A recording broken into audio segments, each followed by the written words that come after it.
Hey, what is up, everybody? This is Stevie Breach. So many people tonight will be making videos on Brock Lesnar beating up The Miz on Monday Night Raw, and Brock Lesnar owning all that is at WWE.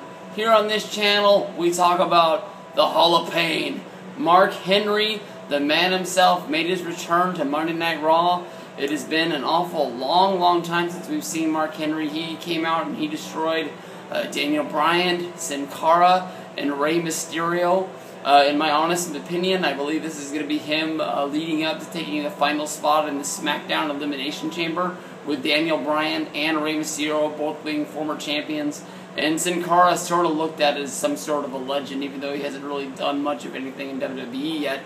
Not even captured the Tag Team Championship, when your tag team partner is none other than Rey Mysterio. Basically, we haven't seen Mark Henry in a long time. Not since his epic run. We've seen him since then, but 2011 was the highest highlight point of Mark Henry's career, winning the title. It all started with him beating the Big Show at Money in the Bank, rolling through Sheamus at SummerSlam, then going on and winning it from Randy Orton at Vengeance, having a good little title run for you. It was a real big surprise. It was something real fresh in WWE.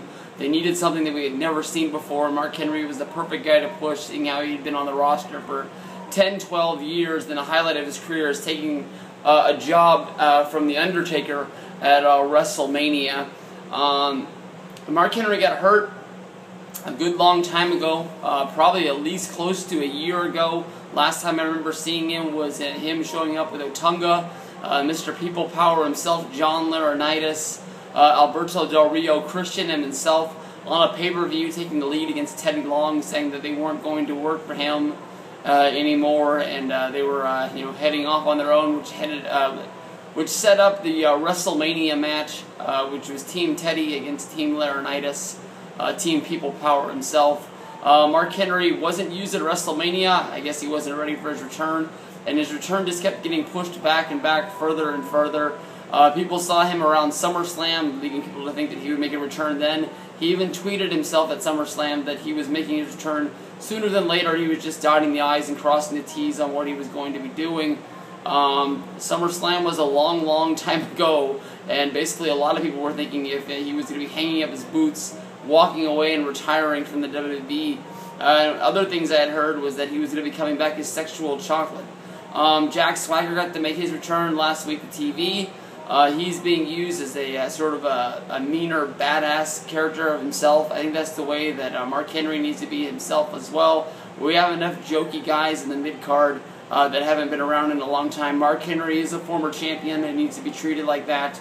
And he needs to move on with his career for the up and up. It reminds me a lot of The Big Show. When The Big Show made his return back to WWE, he made it well known in interviews if he was going to come back, he wasn't going to come back for to be wasted in the mid-card. And as you've seen, The Big Show has been a champion himself. He's been used in the main event of pay-per-views. So Mark Henry, I would look forward from here on out to being used none other than being in, I guess you could say, that higher mid-card. The main event might be too much of a dream. But one day maybe we can see Mark Henry with that large World Heavyweight Championship wrapped around his waist. That is my dream. The Hall of Pain is back on Raw, hopefully back on SmackDown in that Elimination Chamber pod. Peace out.